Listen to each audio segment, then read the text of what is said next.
कुछ लोग, मैं दोहरा रहा हूँ, कुछ लोग ऐसे कह रहे हैं कि मोहसिन दाड़ साहब अब गवर्नमेंट में आ गए हैं तो उन्होंने अपनी सोच पे, अपनी नज़रिए पे उन्होंने कंप्रोमाइज़ किया। कुछ लोग तो कभी रॉ का एजेंट कहते थे, कभी CIA का एजेंट कहते थे, मौजूद नहीं। उस पर अगर आप निशानदही कर लें जिन कुछ लोगों की आप की नुमाइंदगी पे आप सवाल पूछ रहे हैं, ज़रा वजाहत कर दें किस बयानी के साथ कंप्रोमाइज़ किया।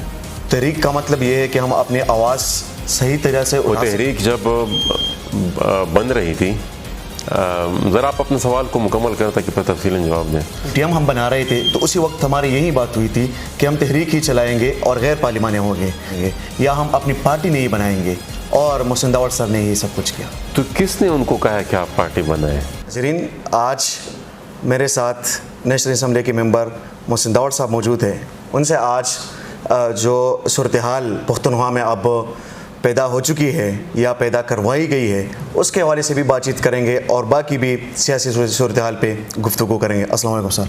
वालेकुम सलाम। सर, आपके वक्त का बहुत शुक्रिया। सबसे पहला सवाल मेरा ये होगा कि कुछ लोग, मैं दोहरा रहा हूँ, कुछ लोग ऐसे कह रहे हैं कि मोहसिन दाड़ साहब अब गवर्नमेंट में आ गए हैं तो उन्होंने अपनी सोच पे, अपनी नज़रिए पे उन्होंने कंप्रोमाइज़ किया। देखिए ना, कुछ लोग तो कभी रॉ का एजेंट कहते थे, कभी CIA का एजेंट कहते थे, तो वो तो कहते रहेंगे, उनके कहने से कोई इतना फ़र्क नहीं पड़ता। जो हक़ाइक़ हैं वो किसी के कहने से नहीं बदलते, और जो बयानिया है मेरा वो रिकॉर्ड पे मौजूद है। उस पर अगर आप निशानदही कर लें जिन कुछ लोगों की आप की नुमाइंदगी पे आप सवाल पूछ रहे हैं कि कहाँ पे बयान कंप्रोमाइज़ हुए, तो उसकी फिर हम वजाहत कर सकते हैं। आपने पख्तून तहफ़्फ़ुज़ मूवमेंट छोड़ी, आप आगे आपने अपनी पार्टी बनाई, तो वो लोग यही कह रहे हैं कि यहाँ पर आपने अपने बयानिए के साथ कंप्रोमाइज़ किया है। ज़रा वजाहत कर दें किस बयानी के साथ कंप्रोमाइज़ किया। उन्होंने कहा कि जब हम तहरीक चला रहे हैं, तहरीक का मतलब ये है कि हम अपनी आवाज़ सही तरह से वो तहरीक जब बन रही थी, ज़रा आप अपने सवाल को मुकम्मल करें ताकि फिर तफसीलन जवाब दें। वो तहरीक चला रहे हैं, उनका मतलब ये है कि अब जब PTM हम बना रहे थे तो उसी वक्त हमारी यही बात हुई थी कि हम तहरीक ही चलाएंगे और गैर पार्लिमानी होंगे, हम पार्लिमान की तरफ नहीं जाएंगे, या हम अपनी पार्टी नहीं बनाएंगे, और मोहसिन दाड़ साहब ने ये सब कुछ किया। तो किसने उनको कहा कि आप पार्टी बनाएं? हमने तो नहीं कहा उनको कि आप पार्टी बनाएं। जब ये फैसला हो रहे थे जिनकी आप बात कर रहे हैं, तो उस वक्त भी मैं एक सियासी पार्टी के एक इंतहाई ज़िम्मेदार पोजीशन पे था। मैं नेशनल यूथ ऑर्गेनाइजेशन का मरकज़ी चेयरमैन था, और आपकी बात ठीक है कि ये फैसला हुआ था कि हम इलेक्शन PTM नहीं लड़ेगी। तो PTM को किसने कहा कि आप इलेक्शन लड़ें? PTM के बनने से पहले ही मैं NP की टिकट के लिए दरख्वास्त भी दिया था, और PTM को बनाया ही सियासी पार्टी के वर्कर्स ने हैं। तो हम तो पहले भी सियासी पार्टी से हमारा ताल्लुक़ था, उन्होंने निकाल दिया वो अलग बात है। तो हमने तो अपने सियासी मुस्तक़बिल का एक फ़ैसला लेना था, और वही फ़ैसला हमने अपनी फ़ैसले के तसलसल में हमने अपना सफ़र जारी रखा हुआ है। हमारे सोच फ़िक्र में कोई फ़र्क नहीं आया। अच्छा, अगर आपको लगता है कि पार्टी की वजह से उनके साथ हमारे कोई तजादत नहीं है, कोई मसला नहीं है, तो फिर PTM आपसे लाताल्लुक़ का ऐलान क्यों करती है? वो आप उनसे पूछ लें, मैं तो उसका जवाब नहीं दे सकता। हमने तो अली वल ऐलान बारहा कहा है कि जिन डिमांड्स पर PTM उठी थी और हमने उनको सपोर्ट, हमने ही उसको मसूद तहफ़्फ़ुज़ मूवमेंट से फिर PTM में तब्दील किया था, उन डिमांड्स की सपोर्ट तो हम अभी भी जारी रखेंगे, वो जो भी कहें।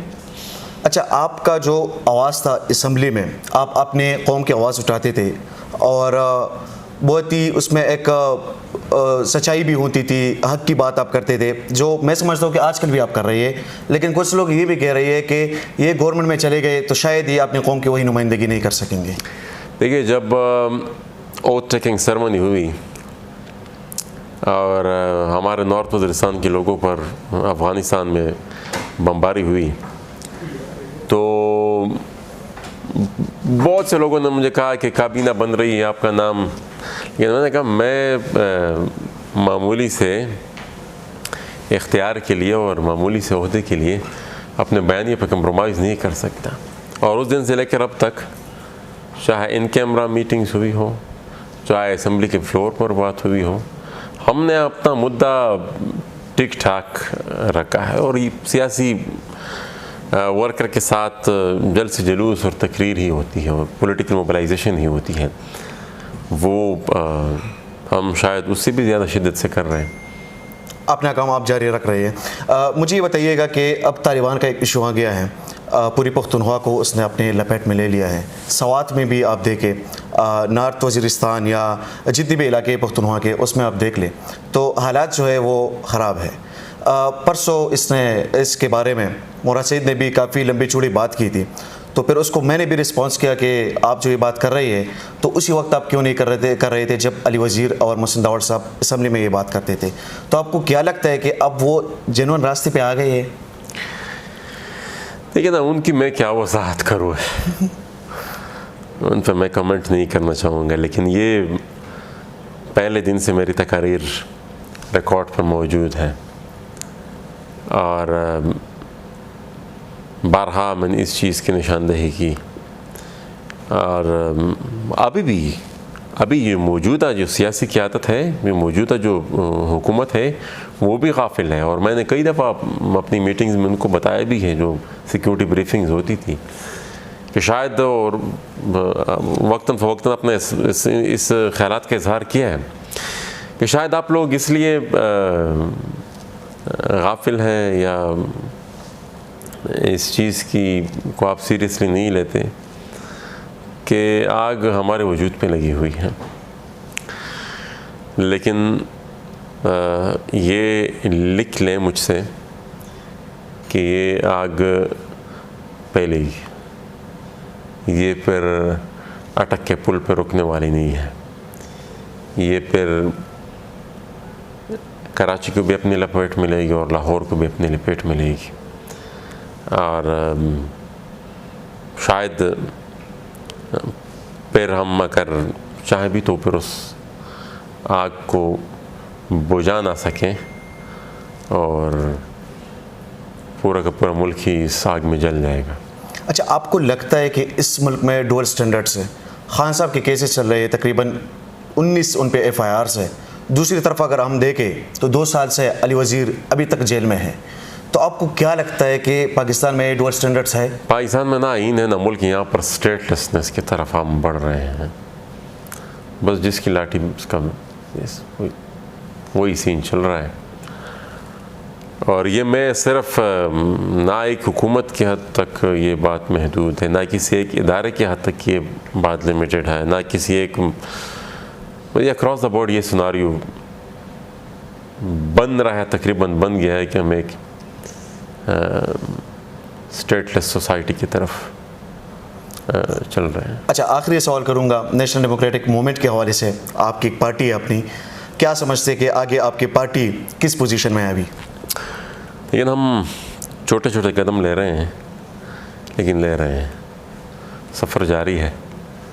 और सियासी सफ़र जो होता है ना, वो जो एक मुस्तकिल बुनियाद बनाने के लिए उसमें काफ़ी वक्त दरकार होता है, काफ़ी बड़ी स्ट्रगल की ज़रूरत होती है, काफ़ी बड़े सियासी सफ़र की ज़रूरत होती है।